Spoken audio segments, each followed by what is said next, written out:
La extraña monja.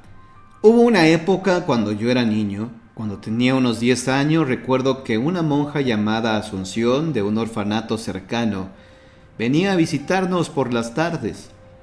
Se quería asegurar de que vivíamos bien y que mi madre era capaz de cuidarnos a mí y a mis hermanos. Un día estaba jugando afuera y sentía que algo me estaba mirando, como cuando estás junto a una persona y sabes que esa persona está ahí, como sentir esa presencia de que estás acompañado. Lógicamente no había nadie, solo estaba yo y mis juguetes. De pronto vi que algo se movió entre unos arbustos y la vi. Era la hermana Asunción con su mirada fija hacia mí. Le pregunté qué estaba haciendo y no respondía. Mientras me acercaba sentía un calor y un olor extraño, pero cada vez se veía menos, hasta que me acerqué lo suficiente como para darme cuenta de que no había nadie. Me quedé paralizado, no le dije nada a mi madre. Después de eso pasaron muchas cosas en casa. Las cosas se movían, cambiaban de lugar, se sentía un olor a podrido siempre. Mi madre a veces se alteraba por cosas simples. Algo estaba pasando. Recuerdo otra vez que mi hermana, un año menor que yo, estaba durmiendo y vi que algo se acercó a ella desde la oscuridad de la esquina del cuarto. Creí que era mi imaginación, pero cuando volteé a mirar hacia la ventana, ella estaba ahí de nuevo. Era la hermana Asunción detrás de la ventana mirándonos. A esas alturas ya le tenía terror a aquella monja y cada vez que iba a casa me escondía. Una tarde fue a tomar el té con mi madre y una tía. Mi madre se había comprado una cámara el día anterior y estaba muy emocionada en tomarle fotos a cualquier cosa. Y entonces me pidió si podía tomarles una foto. Lo hice. Aunque temblaba un poco, logré tomar la foto. Le di la cámara y me fui a mi cuarto. Al día siguiente, mi madre fue temprano al centro de la ciudad a revelar las imágenes. Cuando lo hizo, el señor que las reveló le dijo que buscara ayuda. Mi madre preguntó por qué. Él le dijo que algo no invitado estaba acechando a su familia. Mi madre vio la imagen y quedó helada, paralizada del miedo. Al fin comprendió todo. Esa misma tarde fue al orfanato a preguntar por la hermana Asunción. Fue a buscar respuestas y lo que le dijo la Madre Superiora la dejó aún más fría. Le dijo que la hermana Asunción fue su compañera y amiga en los tiempos que comenzaron el camino de Dios y que Asunción siempre parecía recorrer otro camino.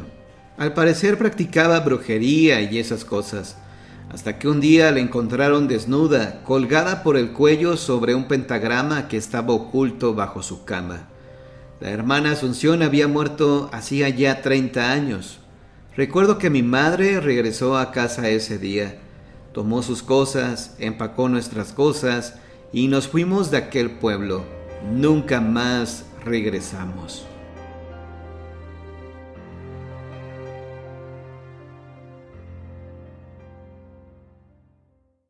El silbido de las brujas.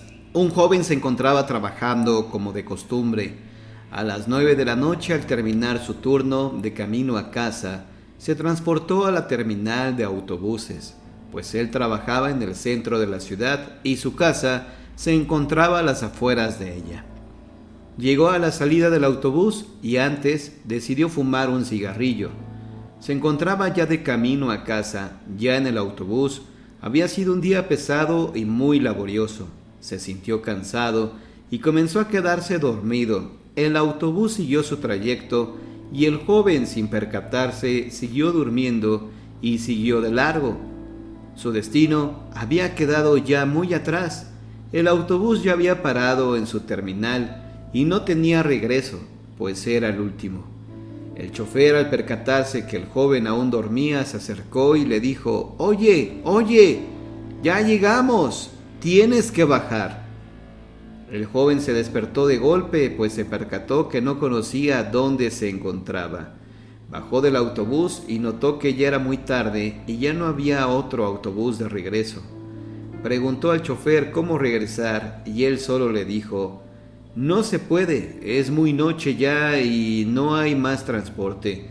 Pero hay un pueblo muy cerca y ahí puedes tomar un taxi de regreso. El joven caminó unos 30 minutos hasta el otro pueblo. Llegó con un taxista y preguntó que si lo podía llevar hasta su casa, que se encontraba a unos 40 minutos. El chofer, al escuchar al joven, le negó el transporte. El joven lo notó un poco raro y con temor, así que no le insistió más. Era el único taxi que encontró y optó por caminar hacia su casa. Al caminar por unos 30 minutos dejó varios pueblos atrás y comenzó a quedarse solo sin ninguna casa a su alrededor. Para esto ya era la 1 de la madrugada y a su alrededor todo era bosque. Comenzó a sentir temor, así que comenzó a cantar un poco. Acompañando su canto, comenzó a silbar. Pero al quedarse sin ruido alguno, comenzó a escuchar su mismo silbido alrededor de todo el bosque. Temeroso, comenzó a cantar nuevamente para evitar escuchar ese silbido, pero solo comenzó a escucharse más y más cerca. El camino se hacía más largo y el viento violento comenzó a agitar las copas de los árboles. El joven empezó a correr desesperado y a la luz de la luna comenzó a ver sombras detrás de él. El camino se cerraba cada vez más y mucho camino quedaba aún cuando ese silbido tenebroso comenzó a sonar a su lado, acompañado de sombras y risas macabras. El joven corrió hasta que no pudo más y se desmayó. Despertó días después en un hospital. Sus familiares lo llevaron a casa, pero algo no era igual en él. Su mirada era distinta y no habló nunca más, pues perdió su habla. Por las noches, solo lo escucho silbar.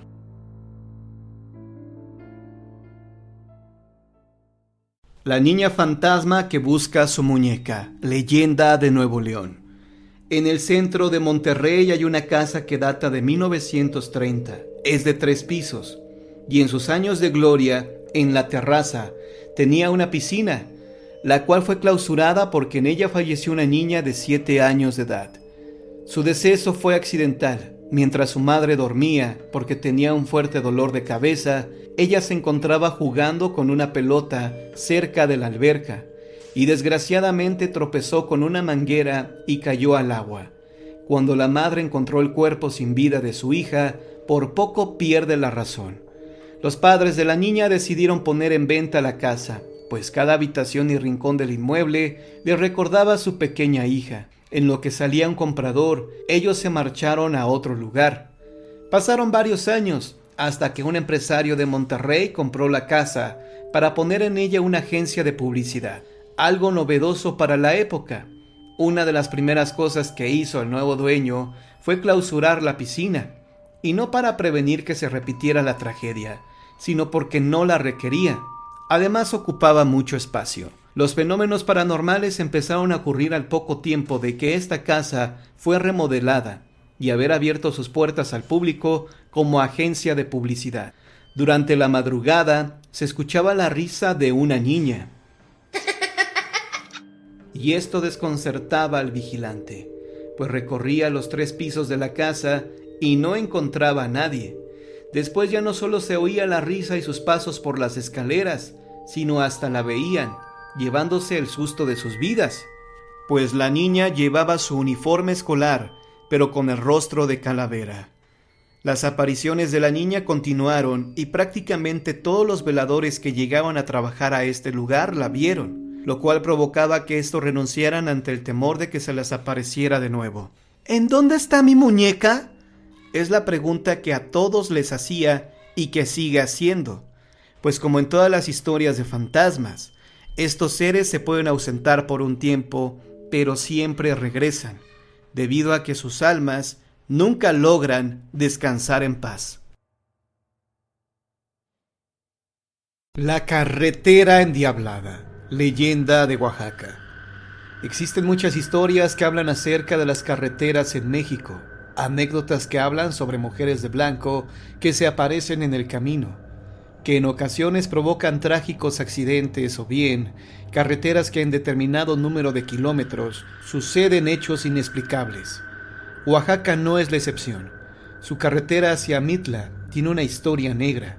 La leyenda cuenta que a todos los que se encontraron implicados en su construcción les costó un tremendo trabajo poder terminar la obra, que hasta hubo heridos en el derrumbe de la construcción, así como un pésimo tiempo, problemas con los trámites y que la obra no se podía concluir. El ingeniero civil encargado de la obra ya estaba preocupado por la situación. Tenía cierto sentimiento de frustración, pues no podían avanzar y se encontraban estancados con un proyecto que a los alcaldes les urgía. Pero fue el sabio más anciano de la comunidad quien le dijo al ingeniero civil que debajo de la carretera en construcción se encontraba una cueva con acceso a la más terrible de las maldiciones, el mismísimo diablo. A lo que él, con sus estudios, con su carrera, como un escéptico, no le creyó absolutamente nada, pero fueron malas súplicas de sus trabajadores en querer terminar con la construcción, lo que lo hizo tomar la decisión de querer ingresar a la cueva. Fue al otro día cuando entró a la cueva, cuando olió la humedad de sus paredes y penetró en la oscuridad como un hoyo negro. Mientras más avanzaba, cuando empezó a tener miedo, a creer en las afirmaciones del anciano del pueblo.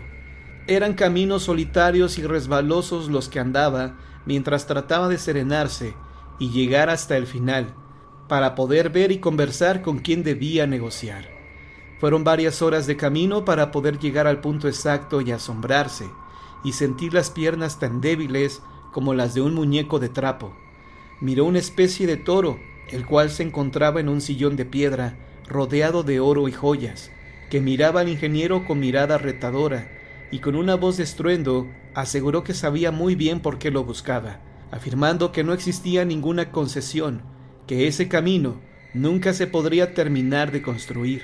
El ingeniero civil negoció por horas, hasta que el toro, después de un largo silencio, le dijo: «Tráeme un camión lleno de gente y me apoderaré de sus almas». A lo que el ingeniero se negó, pero existió cierta duda en su voz, que el diablo percibió. Pasaron varios días y la obra se pudo concluir, con la tranquilidad que nunca tuvieron, y los trabajadores terminaron al fin. Por eso hubo una fiesta y una inauguración. Hicieron los platillos más suculentos. Hubo mole negro, cecina, tlayudas, salsas de colores y para el calor como postre, nieve de tuna. Todo era un festín, una celebración. A la reunión asistiría el presidente municipal y unos delegados, y un camión repleto de gente estaba en camino. Dicen que poquísimos kilómetros antes de llegar a la inauguración de la carretera, el camión se volteó en una curva mal tomada, que el chofer no supo maniobrar bien y que el camión cayó a la barranca, falleciendo todos sus pasajeros. Muchos aseguran que quizá fue coincidencia, que el toro, el demonio, había reclamado la parte de un trato, que finalmente el ingeniero no supo tomar una decisión con firmeza. Lo cierto es que el ingeniero se volvió loco y falleció recluido en un hospital psiquiátrico. Dicen muchos que su alma no descansa y que se aparece por las noches a los automovilistas por la carretera de Mitla, llorando y previniéndoles a los conductores sobre la curva. Varias personas aseguran que en esa carretera ocurren muchos accidentes, pues el diablo trata de apoderarse de las almas de los automovilistas que en ocasiones chocan y fallecen al instante.